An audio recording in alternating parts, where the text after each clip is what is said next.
मैं 17 साल से प्रोग्रामिंग कर रहा हूँ और वो एक्सपीरियंस के बेसिस पे मैं आपके साथ 7 बहुत ही इफ़ेक्टिव टिप्स शेयर करूँगा जिससे आप अपनी कोड डेवलपमेंट स्पीड बढ़ा सको। जब आप प्रोग्राम लिखते हो तो यूजुअली थोड़ी लाइन का कोड लिखते हो, बाद में उसको चलाते हो, देखते हो कि बराबर वर्क कर रहा है कि नहीं। बाद में इश्यू आता है, पहली बार में तो चीज़ें चलती नहीं है, बाद में उसको फिक्स करते हो, फिर से चलाते हो, फिक्स करते हो, फिर से चलाते हो, फिर नया कोड लिखते हो।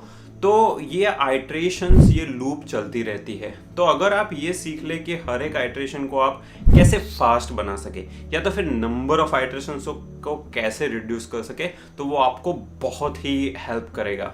फर्स्ट टिप है प्रोडक्टिविटी सेटअप, जिसमें हार्डवेयर और सॉफ्टवेयर दोनों आ जाते हैं। मैं यूजुअली ड्यूअल स्क्रीन ऐसे रखता हूँ और मेरा ये बड़ा कन्वीनियंट कीबोर्ड रहता है। मेरे को लैपटॉप का कीबोर्ड पसंद नहीं है, तो ये करने से आपको काफ़ी स्पीड मिलती है। मैं यहाँ पे अपना कोड लिखता हूँ एक स्क्रीन में और दूसरी स्क्रीन में वो कोड चलाता हूँ। दूसरे कोई भी टूल्स है, ब्राउज़र है, वो वहाँ पे होता है। तो अगर ऐसा आप एक इफ़ेक्टिव कन्वीनियंट सेटअप बना दे तो आपको बहुत फ़ायदा होगा। आपका कंप्यूटर भी ऑफ कोर्स उसकी स्पीड डिसेंट होनी चाहिए। SSD यूज़ करो, बहुत सारी टिप्स होती है हार्डवेयर सेटअप की, तो हार्डवेयर सेटअप एकदम अच्छा होना चाहिए। दूसरी बात आती है सॉफ्टवेयर सेटअप की। सॉफ्टवेयर में आजकल AI पावर्ड टूल्स निकले हैं जो आपको कोड लिखने में हेल्प करते हैं। तो कोड डेवलपमेंट के लिए अच्छे IDE यूज़ करने चाहिए, जैसे VS कोड है, पाइचार्म है, सबलाइम है। बहुत सारे लोग इवन विम, जो यूनिक्स में विम आता है ना, उसका यूज़ करते हैं। जैसे मैंने ये पाइथन काउंसिल मेंबर पाब्लो गलिंडो का इंटरव्यू किया था। वो पाब्लो जो है वो पाइथन प्रोग्रामिंग लैंग्वेज लिखते हैं, नेक्स्ट वर्जन जो पाइथन का आता है ना, तो उसमें ये कंट्रीब्यूट करते हैं। तो वो विम यूज़ करते हैं। विम एक यूनिक्स बेस्ड बहुत ही बेसिक IDE है, लेकिन उसका फ़ायदा ये है कि सब कुछ कीबोर्ड से होता है। तो कुछ अच्छे बहुत फास्ट प्रोग्रामर होते हैं जो माउस का यूज़ ही नहीं करते, कीबोर्ड के शॉर्टकट उनको सब पता होता है। तो ये करने से आपकी स्पीड बहुत ही ज़्यादा बढ़ जाती है। टिप नंबर 2 है कि आप कोडिंग शुरू करने से पहले थोड़ा ब्रेनस्टॉर्मिंग कीजिए और प्लान बनाइए। मैंने ऐसे प्रोग्रामर देखे हैं कि जिनको जीरा में टास्क असाइन होता है वो सीधे ठकाठक कोड टाइप करना चालू कर देते हैं। ओ भैया रुक जाओ, थोड़ा सोच लो क्यों कर रहे हो। पहले तो कई बार ऐसा होता है कि वो चीज़ें करने की ज़रूरत ही नहीं होती है, कुछ रेडीमेड चीज़ होती है, वो आप यूज़ कर सकते हो कि नहीं वो देख लो। तो पहले तो वाई का क्वेश्चन पूछो कि क्यों कर रहे हो ये, राइट। इसको कोई अच्छा तरीका है करने का, या तो फिर ये अगर ना करे तो भी चलेगा, ये पूछो। सेकंड इज़ आप अपने टीममेट्स के साथ, अगर आप कंपनी में काम करते हो, तो टीममेट कॉलेज में काम करते हो, अपने फ्रेंड के साथ पहले थोड़ा ब्रेनस्टॉर्म कर लो कि कोड ये लिखना है तो उसका आर्किटेक्चर क्या होना चाहिए। आप वाइट बोर्डिंग थोड़ा कर लो, वाइट बोर्ड पे थोड़ा टेक्निकल आर्किटेक्चर डायग्राम बना लो, कंपोनेंट इंफॉर्मेशन फ्लो कैसा होता है, डेटा पाइपलाइन कैसे बिल्ड होती है, वो थोड़ा ब्रेनस्टॉर्मिंग करोगे तो आप एक अच्छा प्लान बना पाओगे। और अच्छा प्लान होगा तो आपका कोड इम्प्लीमेंटेशन भी अच्छे तरीके से होगा। दूसरी बात यह है कि आपको थोड़ा डेटा स्ट्रक्चर एल्गोरिदम का नॉलेज होना ज़रूरी है। अगर आपको अच्छा सॉफ्टवेयर इंजीनियर बनना है तो डेटा स्ट्रक्चर एल्गोरिदम वो बेसिक इंग्रेडिएंट होते हैं। आइंस्टाइन की एक कहावत है कि politics is for the moment और इक्वेशन इज़ फॉर इटर्निटी। ऐसा ही है डेटा स्ट्रक्चर्स। आप कोई भी प्रोग्रामिंग लैंग्वेज देख लो, C++, जावा, पाइथन, डेटा स्ट्रक्चर तो सेम ही रहते हैं। ट्री है, हैश मैप है, डेटा स्ट्रक्चर सालों से वही चले आ रहे हैं। तो उसका साउंड नॉलेज होने से आप एक अच्छा कोड फास्ट वे में लिख सकते हो। पाइथन में डेटा स्ट्रक्चर एल्गोरिदम का मेरा पूरा ट्यूटोरियल लिस्ट है, तो अगर आपको नहीं पता है तो आप वो ट्यूटोरियल प्लेलिस्ट कर लीजिए, उसमें एक्सरसाइज भी है, तो आपको बहुत फ़ायदा होगा। आपको थोड़ा बहुत डिज़ाइन पैटर्न और सॉफ्टवेयर आर्किटेक्चर का भी नॉलेज होना ज़रूरी है। सॉफ्टवेयर आर्किटेक्चर के लिए मैं मार्टिन फाउलर करके एक कंप्यूटर साइंटिस्ट है, उनका मैं ब्लॉग पढ़ता हूँ। बहुत ही अच्छे ब्लॉग लिखते हैं, बहुत सारी बुक्स भी है। तो अच्छा सॉफ्टवेयर आर्किटेक्चर का नॉलेज होने से आप आर्किटेक्चर अच्छा बनाओगे तो बाद में बहुत चेंजेस करने की ज़रूरत नहीं पड़ेगी। मेरा एक फ्रेंड है जिसकी टीम रिएक्ट JS और कुछ और टेक्नोलॉजी में काम करती है। हर बार वो जब नए प्रोजेक्ट पे काम करते थे तो एक ही टाइप का सेटअप उनको करना पड़ता था। उन्होंने बाद में एक कुकी कटर टूल लिखा जिसमें एक अगर आप कमांड रन करोगे तो पूरा प्रोजेक्ट का स्केलेटन वो टूल बना देगा।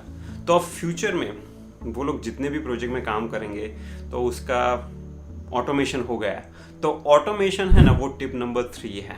आपको जो भी रिपीटेटिव टास्क है आपकी प्रोग्रामिंग में लाइफ में, उसको आपको ऑटोमेट करना है।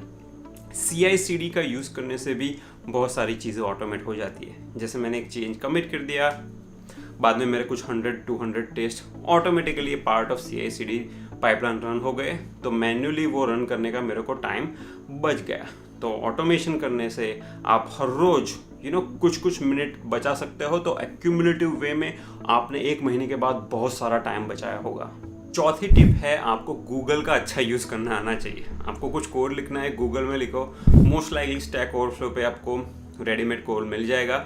वो कोड को पढ़िए, समझिए, ब्लाइंडली कॉपी पेस्ट मत कीजिए। लेकिन पॉइंट ये है कि बहुत सारी चीज़ें आपको रेडीमेड मिल जाती हैं।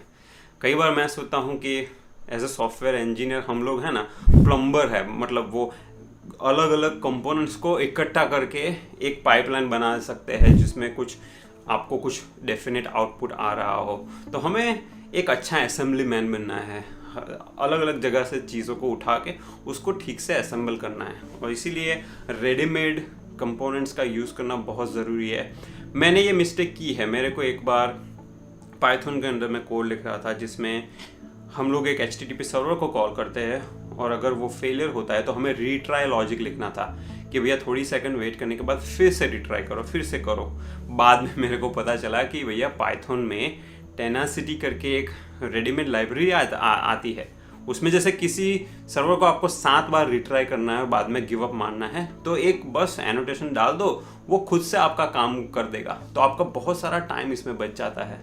आप जब सॉफ्टवेयर प्रोग्राम लिख रहे हो तो वो प्रॉब्लम समझ लो एक बड़ा प्रॉब्लम है, और उस बड़े प्रॉब्लम को आप छोटी छोटी प्रॉब्लम में डिवाइड कर रहे हो। वो छोटे प्रॉब्लम होते हैं आपके क्लासेस, फंक्शंस वगैरह वगैरह। तो आपको डिवाइड एंड कॉन्कर के प्रिंसिपल पता होने चाहिए कि भैया एक बड़े प्रॉब्लम को लेके उसको छोटे प्रॉब्लम में कैसे डिवाइड करें और उसको स्टेप बाय स्टेप कैसे सॉल्व करें। और जब आप एक सब प्रॉब्लम पे काम कर रहे हो तो बड़े प्रॉब्लम के बारे में मत सोचो। अगर आप ओवर थिंकिंग करोगे तो आपकी प्रोडक्टिविटी डायरेक्ट इम्पैक्ट होगी। तो आपको बड़े प्रॉब्लम को छोटे प्रॉब्लम में डिवाइड करना है, छोटे प्रॉब्लम में एक बार एक काम करो, टेस्ट ड्रिवन डेवलपमेंट करो, अच्छे टेस्ट लिखो अपने इंडिविजुअल मॉड्यूल्स के साथ, तो आपको एफिशिएंसी काफ़ी आपकी आ जाएगी उसमें। आपको पता है आपका सबसे बड़ा प्रोडक्टिविटी किलर कौन है? आपको पता है, वो है ये फ़ोन। डिस्ट्रैक्शन है ना, वो टिप नंबर 6 है। डिस्ट्रैक्शन की वजह से आपकी प्रोडक्टिविटी बहुत ही नेगेटिव वे में इम्पैक्ट होती है। तो फ़ोन को आप है ना दूर ही रखिए, साइलेंट कर दीजिए, दूर रखिए, ताकि आप उसको टच ना कर सके हो। हमारी ह्यूमन साइकोलॉजी होती है, जब भी कोड लिख रहे हो, बग आ रहा है, जब कॉम्प्लेक्स चीज़ ब्रेन को प्रोसेस करनी पड़ती है ना, तो ब्रेन बोलता है बेटा थोड़ा फेसबुक तो चेक कर ले, थोड़ा व्हाट्सएप तो चेक कर ले। और आप जाते हो व्हाट्सएप फेसबुक चेक करने में, मतलब 20 मिनट आधा घंटा घुस जाता है, बाद में वापस आते हो प्रॉब्लम वहीं का वही है।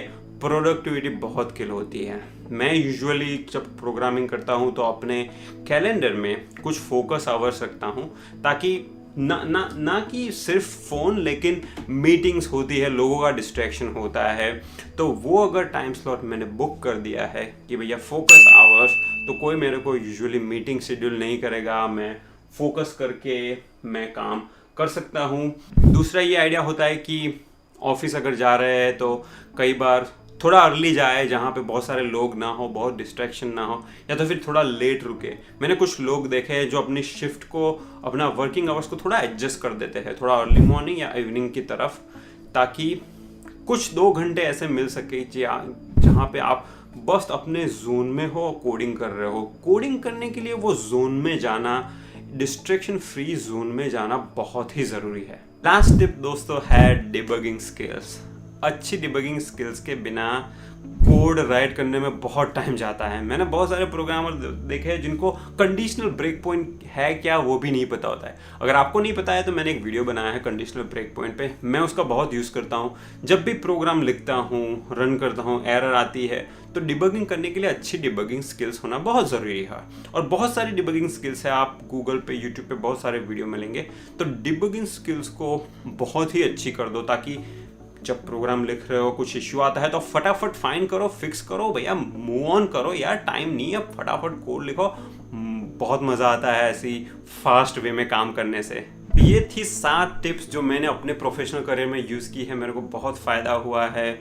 आप भी ट्राई कीजिए और मेरे को बताइए आपको कैसा लगता है। और अगर कोई टिप मैंने मिस कर दी है तो प्लीज़ नीचे कमेंट बॉक्स में आप पोस्ट कीजिए।